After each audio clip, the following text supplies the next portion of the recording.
autor. Concejal Julián Espinosa, que es magíster en estudios políticos de la Pontificia Universidad Javeriana, abogado además, licenciado en educación física, no lo dice, pero modestamente, él es un hombre muy modesto, fue también campeón nacional, porque fue un gran deportista de alto rendimiento. Es un hombre que se ha formado, obviamente, en el campo del deporte de una increíble disciplina. Además de eso, fue coordinador nacional de bienestar del aprendiz, director regional del Servicio Nacional de Aprendizaje SENA en la regional Baupés, y actualmente es concejal de Bogotá. La órbita de sus temas ha girado en torno a la educación, al deporte y, por supuesto, a la seguridad, que es el tema que hoy nos convoca. Concejal Julián, con la pelota caliente como se la dejó William en su cancha, bienvenido y muy buenas tardes. Muchísimas gracias, Joseph. Alcaldesa, para mí un honor que usted haya prologado nuestro libro, que usted haya dedicado unos minutos con su agenda, que sé lo importante y lo difícil que es de manejar, y que hoy estemos discutiendo un tema que es vital para Colombia, y es cuál es la política siguiente en materia de seguridad. Víctor Hugo, gracias por hacer que la editorial Cangrejo Editores nos apoyara en esta publicación, y por supuesto a mi amigo William Farfán, gracias por todas las horas que le dedicamos en conjunto a esta publicación. Efectivamente, aquí se gobernó con ideología hacia la seguridad.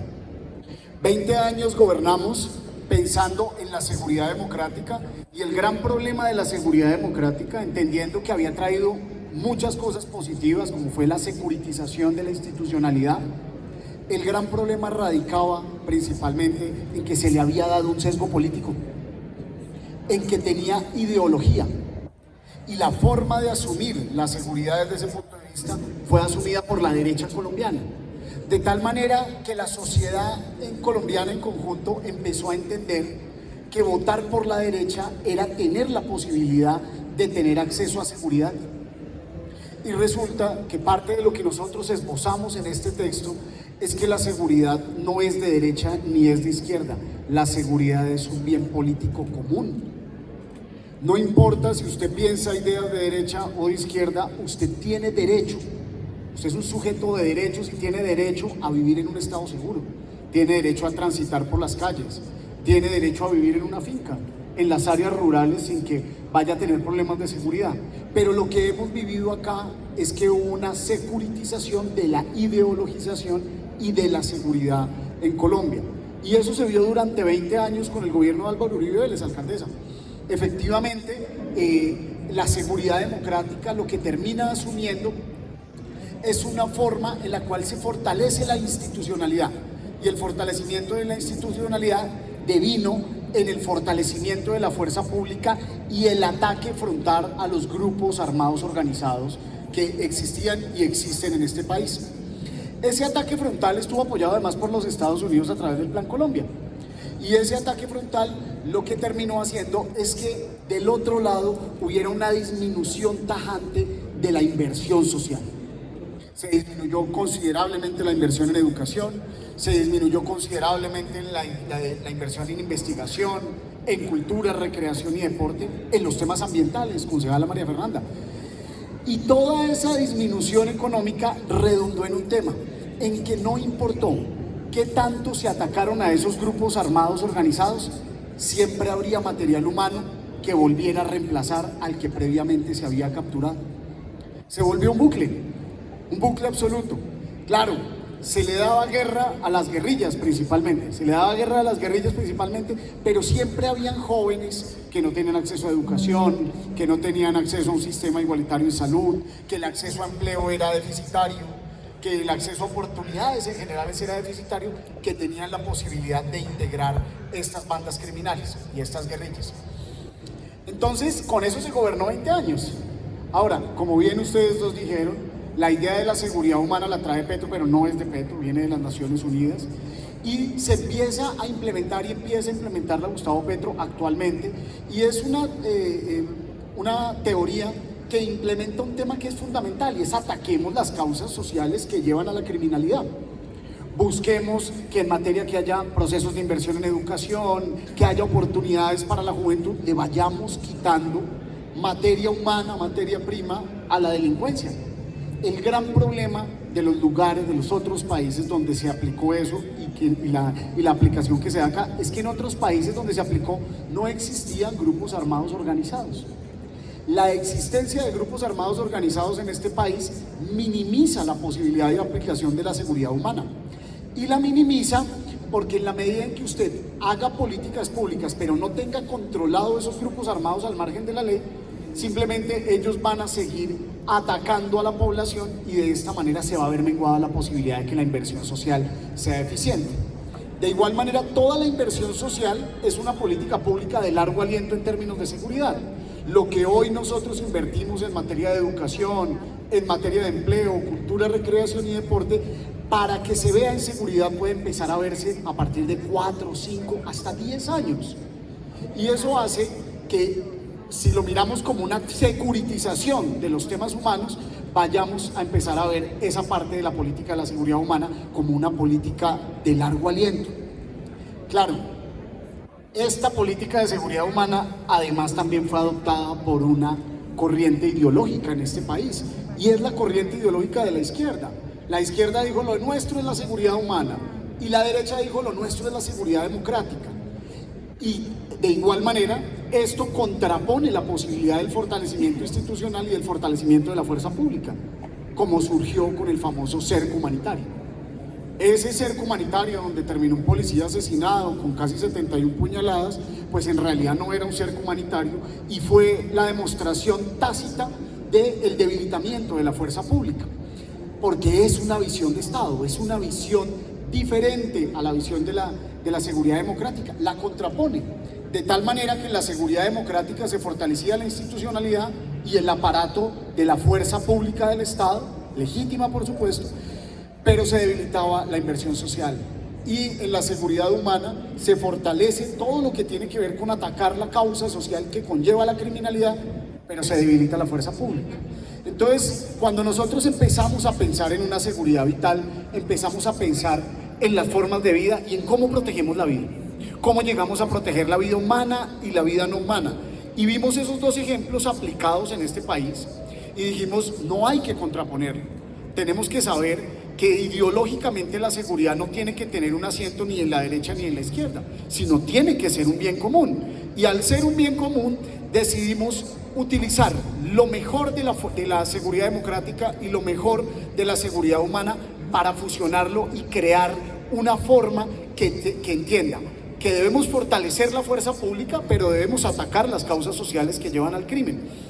Pero eso lo transversalizamos por algo que era demasiado importante y que no estaba presente hasta este momento en la agenda y en la importancia de la agenda pública nacional, y es el acceso a justicia. Usted lo decía, alcaldesa, y es que el acceso a justicia en este país termina siendo ridículo.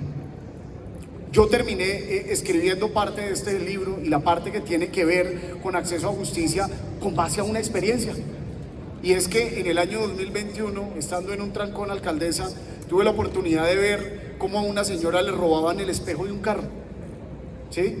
Y le arrancaron el espejo y arrancaron a correr, y nosotros salimos y capturamos a los ladrones. Y en esa época nos comunicamos con el secretario Hugo Acero y nos comunicamos con el general de la Metropolitana, y vinieron los medios de comunicación y ejercieron presión, y hablamos con la señora víctima, una señora de nombre Olga, y la convencimos de que pusiéramos la denuncia. Dijimos, es lo que todo el mundo dice, pero usted puso la denuncia. No la he puesto. Entonces decidimos, hay que poner la denuncia. La convencimos y dijimos, la vamos a acompañar hasta que usted pueda colocar y terminar de poner la denuncia, porque lo que queremos es acceso a justicia. Pues, auditorio, alcaldesa, queridos amigos, lo que pude vivenciar es la dificultad de lo que significa tener acceso a justicia en este país. Llegó el coronel de autopartes y le trajeron los formatos al señor policía que tenía que diligenciar para poder hacer el embalaje de pruebas y meter dentro de una caja los espejos y las partes que habían sido robadas, así como las armas de las personas que habían cometido el crimen. En ese proceso se llevaron 8 horas. Era una cosa así de formatos, alcaldesa, ¿sí? Y la tenía que llenar solo un policía, porque de los 3 que estaban en el CAI, pues solamente uno hacía el embalaje de pruebas, el otro se dedicaba a estar con los sindicados y el último cuidaba el CAI, por lo cual el entorno sobre los cuales ellos hacían protección, en el tiempo en el cual se puso la denuncia, quedó completamente acéfalo. 8 horas para eso, para después desde Suba, alcaldesa, una localidad que usted quiere mucho, desplazarnos hasta el lugar donde se podía poner la denuncia más cercana, Palo Quemado 19/30. Llegar allá, hacer una fila de 30 personas, dejar entrar a la señora Olga, yo no pude acompañarla, pero la esperé, para esperar otras 8 horas para que ella pusiera la denuncia. Fueron en total 17 horas y media en la que una mujer fue revictimizada, poniéndola enfrente de los delincuentes todo el tiempo, pero quedamos con la esperanza de que se había puesto la denuncia, que efectivamente la denuncia estaba instaurada y se iba a hacer justicia. Mi alcaldesa, lo más triste de todo lo que sucedió es que al otro día soltaron a los delincuentes. Y los soltaron porque el espejo valía $1,5 millones, menos de 4 millones, que es una mínima cuantía, doctor Badir, como lo hemos estudiado con el tema penal y las aspiraciones que tenemos de hacer modificaciones a ese código. Entonces, ¿qué puede pensar una persona después de haber dejado de trabajar, de haber estado 17 horas y media de cara a un proceso en el cual no hubo eficiencia, de cara a haberse expuesto frente a los delincuentes que le habían robado y que juraban venganza, de haber dejado de ir a trabajar y de estar con su familia para que finalmente estos delincuentes fueran soltados al otro día? Entonces nos dimos cuenta de eso, alcaldesa. Claro, hay que atacar las causas sociales que llevan al crimen, hay que fortalecer la fuerza pública, pero si nosotros no hacemos un compromiso como país en hacer una verdadera y eficiente reforma a la justicia, seguridad en este país no va a haber. Y entonces, ¿cómo abordamos la seguridad vital? Con esos 3 elementos, pero además entendiendo que una política general de seguridad abarca todos los temas que nosotros podamos hacer posible. ¿Cómo podemos ver desde el deporte, la cultura y la recreación la seguridad? ¿Será que si nosotros tenemos parrillas efectivas en cada uno de los parques de Bogotá para que haya programas de deporte, de recreación y de cultura, ahí cabe el consumo y la venta de estupefacientes? Seguramente a través de esa inversión empezamos a mitigar que la posibilidad de que en estos parques exista este tipo de conductas. Todo eso nos llevó a construir el concepto que hoy llamamos seguridad vital, un concepto, alcaldesa y querido auditorio, que queremos que se empiece a utilizar en este país.